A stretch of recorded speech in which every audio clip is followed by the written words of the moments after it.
Order! Order! You are an incorrigible delinquent at times. Behave yourself, man!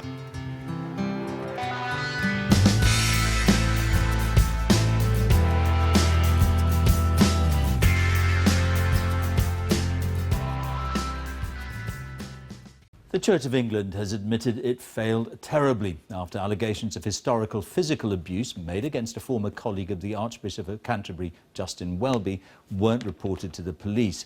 It's alleged John Smythe beat teenage boys during summer camps he ran in the 1970s. Police have appealed for possible victims to come forward, as our religious affairs correspondent Martin Bashir reports. I'm John Smythe. John Smythe, QC, now working in South Africa, is at the centre of allegations involving the abuse of young boys during the 1970s at a series of summer camps in Dorset. People matter to us very much. The camps, which take place every summer, involved boys from the top private schools in the country. They'd engage in activities during the day and then hear talks about the Christian faith during the evening. According to allegations made by Channel 4 News, John Smythe began the abuse by grooming boys at camp, then inviting them to his home in Winchester, where they would be stripped naked and subjected to beatings. The Ewan Trust, which oversaw the camps, was made aware of the allegations in 1982, but failed to inform the police. One of Smythe's leadership team says it was the victims themselves who did not want to report the abuse. We discussed telling the police. I wasn't part of that discussion. But the young men themselves didn't want to have their names mentioned. They had suffered enough at John Smythe's hands without wanting to the indignity of describing everything in court.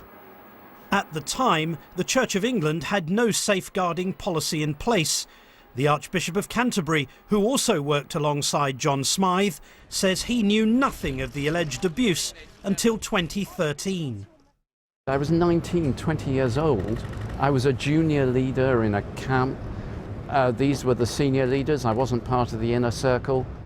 Late this afternoon, one of Mr. Smythe's daughters gave the BBC an interview in which she says that her father should be held to account for his actions.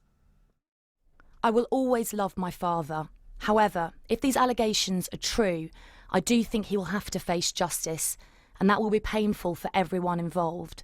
But I believe strongly in justice, and I would want that for someone who had done that to my child. We approached Mr. Smythe at his home in Cape Town, South Africa, but he refused to answer our questions. We spoke to a man who would not go on camera, but says that John Smythe asked him intimate questions and then subjected him to beatings. His story confirms other accounts given to broadcasters and newspapers, accounts that will be investigated by Hampshire Police. Martin Bashir, BBC News. A BBC News investigation has revealed how Sheffield City Council failed to stop an employee, a predatory sex offender, from abusing his victims in council offices over 2 decades. Roger Dodds has been sentenced today to 16 years in prison. The council was first told about the allegations against Dodds back in 1981, but didn't inform the police. Years later, following further allegations, they allowed him to take early retirement with an enhanced pension. Michael Buchanan has the story. 1980 Olympic gold for Seb Coe, celebrating in the athlete's parents' front room a sexual predator. At this very time, Roger Dodds was abusing young men at Sheffield City Council. Today, the court heard he used his friendship with Seb Coe to lure a boy to Sheffield and abuse him. After escaping justice for decades, the 81-year-old was this afternoon sentenced to 16 years in prison. In the 1970s, Dodds used to work here, giving grants to Sheffield students. He used that job to sexually assault some of those teenage applicants. Decades later, his victims are speaking out. Very gradually, his left hand started to feel its way towards my right jeans pocket. This man was assaulted at his very first meeting with Dodds, and on several other visits too. Dodds had a big bunch of keys with him, and he opened the door to this type of classroom, for want of a better word. I went in front of him, and I remember turning round and looking at Roger Dodds with his big bunch of keys, locking the door. And that was horrifying. In 1981, a raft of allegations were made against Roger Dodds. The council launched an inquiry. Richard Rowe, a colleague, gave evidence.